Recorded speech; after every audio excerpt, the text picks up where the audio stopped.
त्यावेळी भारताची फाळणी झाली नव्हती आणि आजच्या पाकिस्तानातील लाहोर हे भारताचा एक भाग होता। त्यावेळचा एक मोठा नेता मुस्लिम लीगचा सुप्रीमो मोहम्मद अली जिन्ना त्यांच्या घराबाहेर उभा राहून सिगार पित होता आणि काँग्रेसच्या कूटनीतीला कसं तोंड द्यायचं याचा विचार करत होता। अचानक त्यांच्या हातातील सिगार खाली पडली आणि त्यांनी डोक्याला हात लावला। नाही, त्याला चक्कर बिक्कर आली नव्हती, तर त्याला एक हॉकीचा बॉल लागला होता। एका 13 वर्षाच्या मुलानं जिन्नाला हॉकीचा बॉल मारला होता। सोरला मेंदू डिस्लोकेट झालेला आहे। आणि ज्या शेख मुलाने हा चेंडू मारला होता त्याचं नाव होतं मनमोहन सिंग, डॉक्टर मनमोहन सिंग।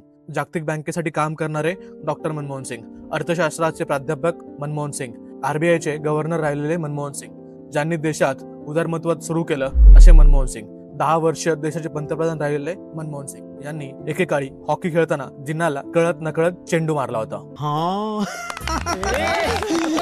माजी पंतप्रधान मनमोहन सिंग यांचा जन्म 26 सप्टेंबर 1932 रोजी अखंड भारताच्या म्हणजे सध्याच्या पाकिस्तानामधील गाह या गावी झाला होता। मनमोहन सिंगाच्या वडिलांचे नाव गुरमुख सिंग आणि आईचे नाव अमृत कौर असे होते। 1947 साली फाळणीमुळे विस्थापित होऊन सिंह कुटुंब भारतात आले होते। त्यानंतर डॉक्टर मनमोहन सिंग यांनी 1948 साली पंजाब विद्यापीठातून आपले उच्च शिक्षण पूर्ण केले। यानंतर 1957 मध्ये त्यांनी कॅम्ब्रिज विद्यापीठातून अर्थशास्त्र या विषयात प्रथम श्रेणीमध्ये पदवी प्राप्त केली। यानंतर 1962 साली डॉक्टर मनमोहन सिंग यांनी ऑक्सफर्ड विद्यापीठाच्या नफील्ड महाविद्यालयातून अर्थशास्त्र या विषयात डॉक्टर ऑफ फिलॉसॉफी ही पदवी संपादन केली। वाह! मनमोहन सिंग लहान असतानाच त्यांची आई वारली। तेव्हा मनमोहन केवळ काही महिन्यांचे होते। वडील कामानिमित्त सतत बाहेर असायचे, तेव्हा ते त्यांच्या काकांकडेच राहायला गेले। तिथे आजीने त्यांची चांगली काळजी घेतली, असं ज्येष्ठ पत्रकार आणि एकेकाळचे डॉक्टर सिंग यांचे मीडिया सल्लागार संजय बारू यांनी त्यांच्या द ॲक्सिडेंटल प्राईम मिनिस्टर या पुस्तकात नमूद केले आहे। त्यांच्या जन्मगावी शाळा किंवा प्राथमिक आरोग्य केंद्रही नव्हते। मनमोहन यांना उर्दू माध्यमाच्या शाळेत जाण्यासाठी रोज अनेक मैल पायपीट करावी लागायची। गावात वीज पोहोचली नव्हती, तेव्हा मनमोहन यांनी अक्षरशः रात्री रॉकेलच्या दिव्याखाली बसून अभ्यास केला आहे आणि आपले डोळे खराब करून घेतले। प्रधानमंत्री बनल्यानंतर इंडिया आशियान मीटिंगसाठी मनमोहन सिंग जेव्हा मलेशियामध्ये गेले होते, तिथे त्यांचा परिचय जगातील सर्वात शिक्षित पंतप्रधान असा केला होता।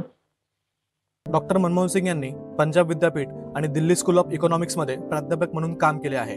सन 1966 ते 1969 या काळात मनमोहन सिंग यांनी संयुक्त राष्ट्रात काम केले। त्यानंतरच्या काळात ते भारत सरकारच्या वाणिज्य मंत्रालयात सल्लागार म्हणून रुजू झाले। 1972 ते 76 या काळामध्ये भारत सरकारचे प्रमुख आर्थिक सल्लागार म्हणून त्यांनी काम केले। 1982 ते 85 या काळात त्यांनी रिझर्व्ह बँकेचे गव्हर्नर म्हणून काम केले। त्यानंतर 1985 ते 87 या काळात त्यांनी नियोजन आयोगाचे उपाध्यक्ष म्हणून काम केले आणि सन 1991 सालच्या आर्थिक संकटाकाळी तत्कालीन पंतप्रधान नरसिंह राव यांच्याकडून मनमोहन सिंग यांची अर्थमंत्री म्हणून निवड करण्यात आली। त्यांचा अर्थमंत्री बनण्याचा किस्सा देखील खूप गमतीशीर आहे। त्यावेळी भारताच्या अर्थव्यवस्थेमध्ये पैशाचा खळखळाट होता। फक्त 15 दिवस चालेल एवढीच संपत्ती भारताकडे होती, म्हणजे 15 दिवसानंतर भारत कंगाल झाला असता। आणि अशातच नरसिंह राव यांनी त्यांच्या सरकारचे अर्थमंत्रीपद डॉक्टर मनमोहन सिंग यांना दिले। डॉक्टर मनमोहन सिंग यांच्या कानावर ही गोष्ट जेव्हा आली तेव्हा त्यांना ही काहीतरी चेष्टा वाटली आणि त्यांना यावरती विश्वास बसला नाही। परंतु दुसऱ्या दिवशी जेव्हा त्यांना पंतप्रधानांचा फोन आला तेव्हा लक्षात आलं की ही चेष्टा नाहीये, तर खरंच ते मंत्री बनले आहेत। नरसिंह राव यांनी त्यांना स्पष्ट सांगितले होते की तुमच्या आर्थिक नीतीने देशाची परिस्थिती जर सुधारली तर त्याचं क्रेडिट नरसिंह राव सरकारचं असेल आणि जर अपयश आला तर त्याची पूर्ण जबाबदारी मनमोहन सिंग यांची असेल। आणि अर्थमंत्री म्हणून मनमोहन सिंग यांच्या कार्यकाळात अर्थव्यवस्थेचे उदारीकरण करण्यात आले।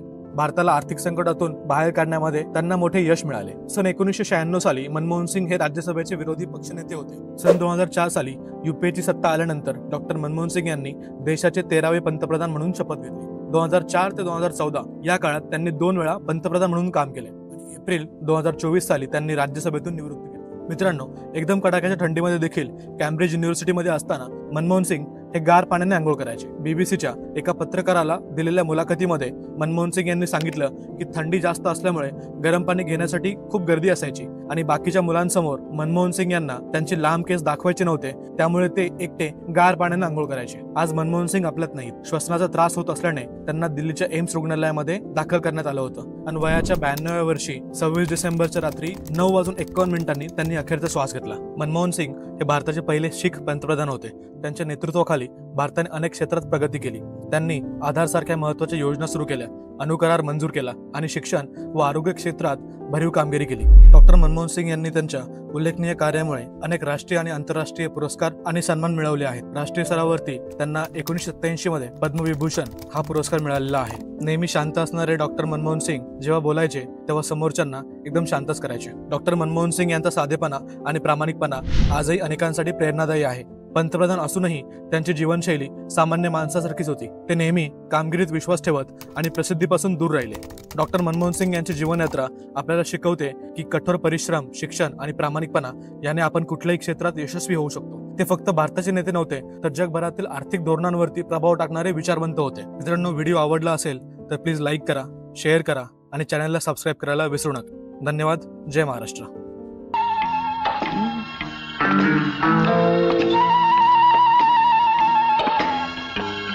Thank you.